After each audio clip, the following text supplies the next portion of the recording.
be a person that I'm proud of. The only thing I care about is to be sexy.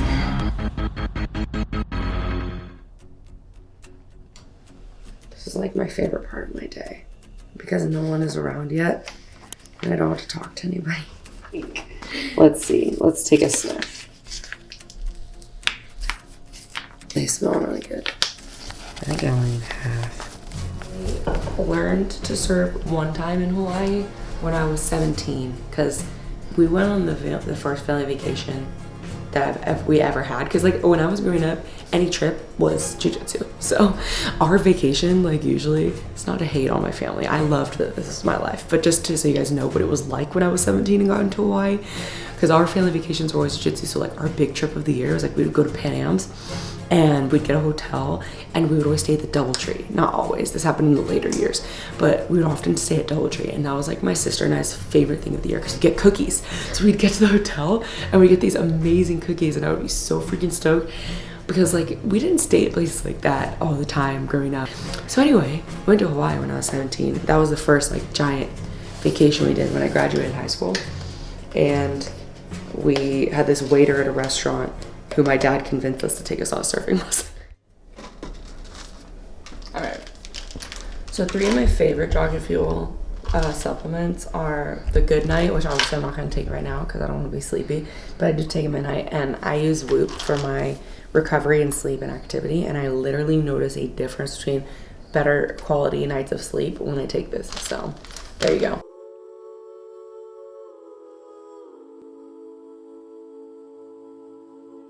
It's usually really important for me, like to, as best I can, is to try to spend at least like 30 minutes on my own in the morning, like reading, writing, prayer, meditation, just kind of getting grounded before I go into like the rest of the world. So a lot of times that includes my phone. Like I will check it first thing in the morning just to make sure there's not any emergencies because I have people that work for me overseas and so our time zones are different and I just want to make sure there's nothing that's needed. It kind of quells my anxiety a little bit too.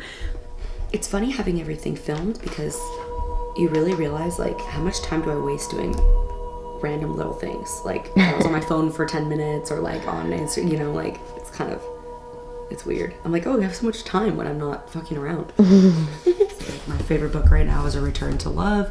It's very spiritually focused, and then you know I have a book like Mastery by Robert Greene, or this book is not what it looks like. It's really good, Existential Kink, and this is more like spiritually focused as well. I don't know if there's a better way to, you know, emotional intelligence and human psychology. So sometimes my books lean a little bit more like in this category, and then sometimes, I mean, this is not too different, but sometimes it'll be like a business related book or something like that. But usually I read a little bit of each thing, and then I do my writing and my meditation, and then we have a great day.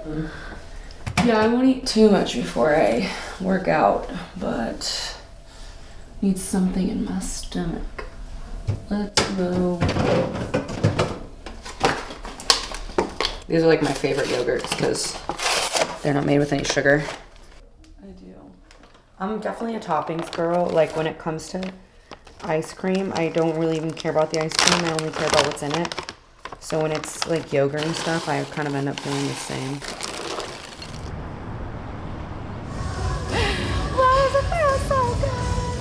All right, it's time to work out and get serious. Michelle's heard me say that 15 times for the last 2 hours. God damn it. We've got chapstick. We're gonna have to do like a what's in my bag at some point. Tampons, headphones, Taylor Swift bracelet, organic gum, spoolie, old baggage tickets. This is not intentional, I'm just looking. To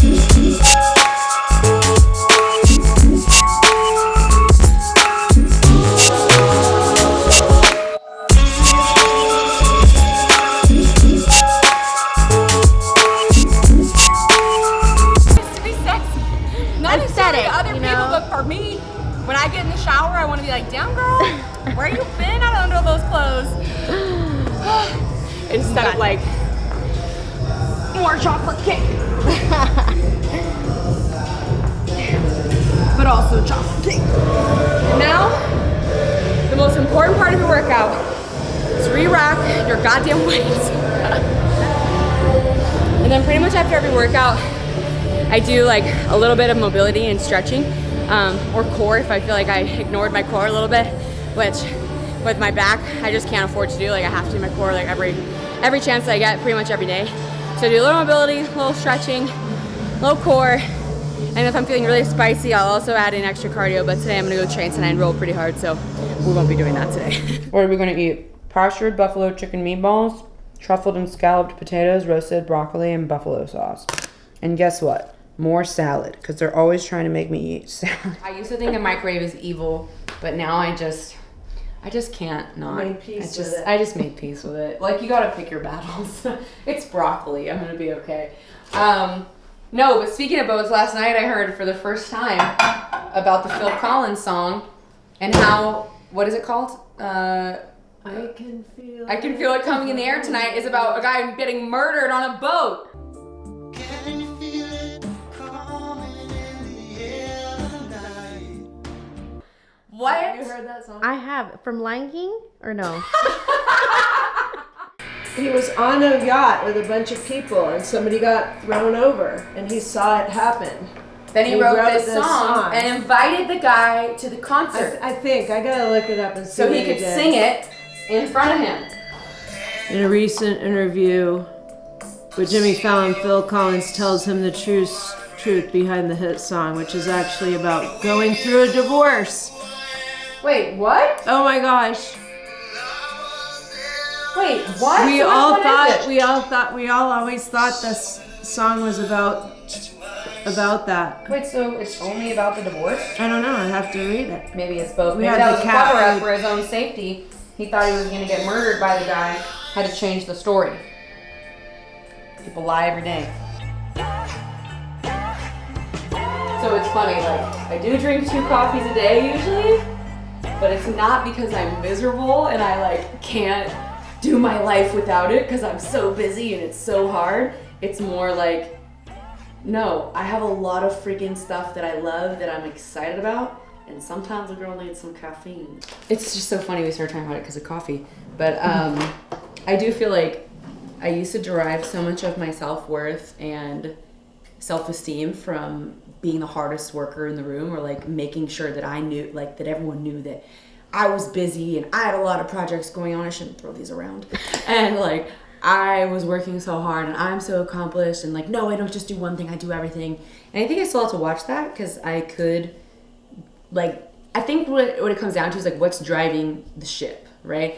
If I get self-esteem from doing esteemable acts, so things that I feel proud of, that's okay. I mean, that's great. It's a beautiful thing. But like, am I driving around this car to do all these things, car being me, because if I don't feel good enough? And that's where it's like the balance for me of like deciding what projects I say yes to or how much I do. What am I holding on to that I don't need? Like, am I overcommitting myself? Am I saying yes to projects that I don't really like? Am I doing certain kinds of work because I feel like others need me to do it? Like, I'm gonna disappoint people if I don't.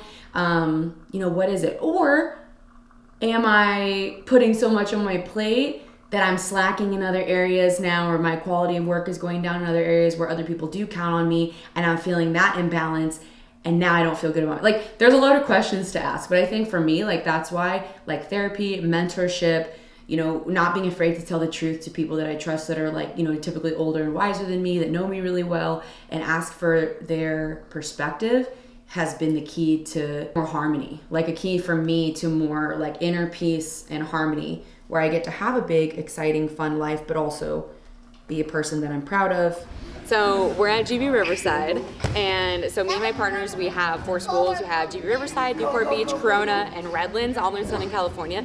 But I don't, obviously with that many schools and then traveling around and doing a lot of other things, I don't always get to teach and be in the schools every week. So it's always such a pleasure for me when I get to like actually be here with the students and teach and train and get to roll around. And it's nice to, like, with our staff and our coaches, need to make sure I'm checking up on them on the mats. So that's always good too. But I used to teach full time at the school. I was the head professor at the school for a little while. Actually, right after I got my black belt, I was like shifted to this location. I taught everything all at once. It was a pretty big transition, but it is a lot, I think, that really contributed to my teaching experience, my coaching experience, because a lot was put on my plate like right at one time. And it's funny, you can see the pictures on the wall here. I have my dad in the middle, and then me on the left and me on the right. And that was actually, we put those up when I won double gold at the brown belt Nogi World. So those pictures, we put them in black and white because I have a brown rash guard on. So from here, step number 1, pull my elbows to my rib cage, walk towards his head, and break him back down by walking towards his head and pulling him with me, okay? Step 2, I'm gonna drive my right elbow to my right hip, and I'm gonna whip his hip to the mat. Okay, step 3, left knee is gonna come in. So notice how I still have the body lock here. Okay, once my left knee is wedged underneath him, I switch to a seatbelt grip, step over the hip. Notice how my chin is gonna stay tight to the shoulder. Okay, so I'm not pulling him this way where he can slip back. Okay, boom. Now I just fall to my right side, tight, tight, tight, and I finish taking the back there 2 weeks in. Yes, it's horrible. The thing is that people really they just try to yank, but there's no power because I don't stop their rotation so they can turn and do whatever. But once you stop their rotation, you're like, oh, I'm screwed. Yeah, that's the power. Got a little more smart.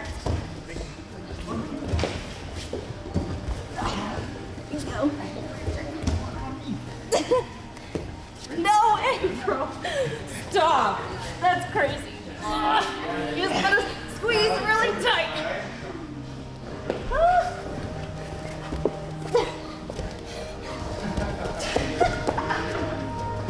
Alright.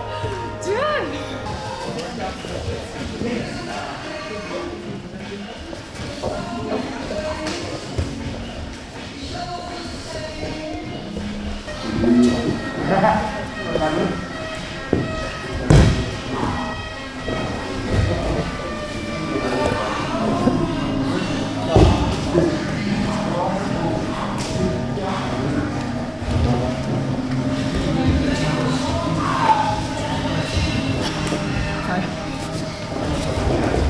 Oh, that's sick. I like that. Yeah. I don't know how to do that.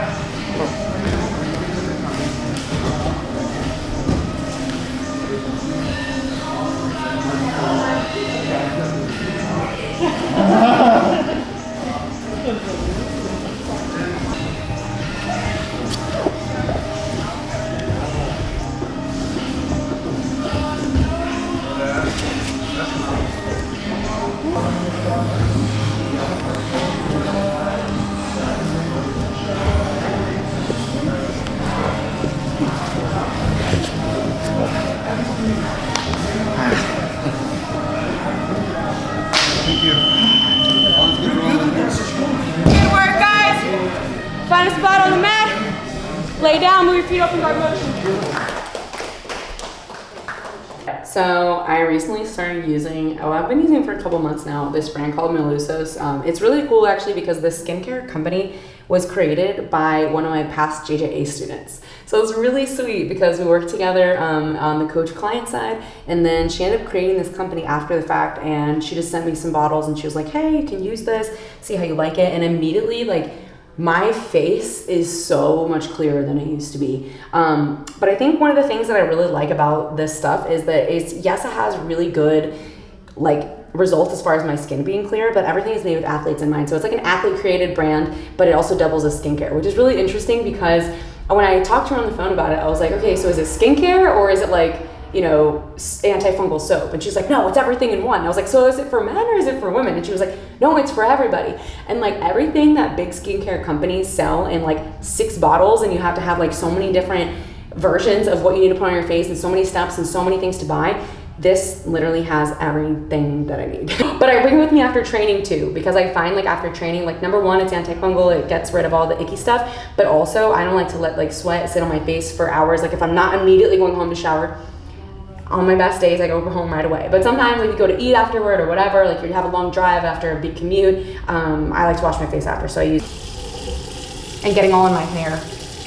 Obviously when I use it in the shower, I don't care about that. But this thing exfoliates, but it's really fine, so it's very gentle as well, which is nice.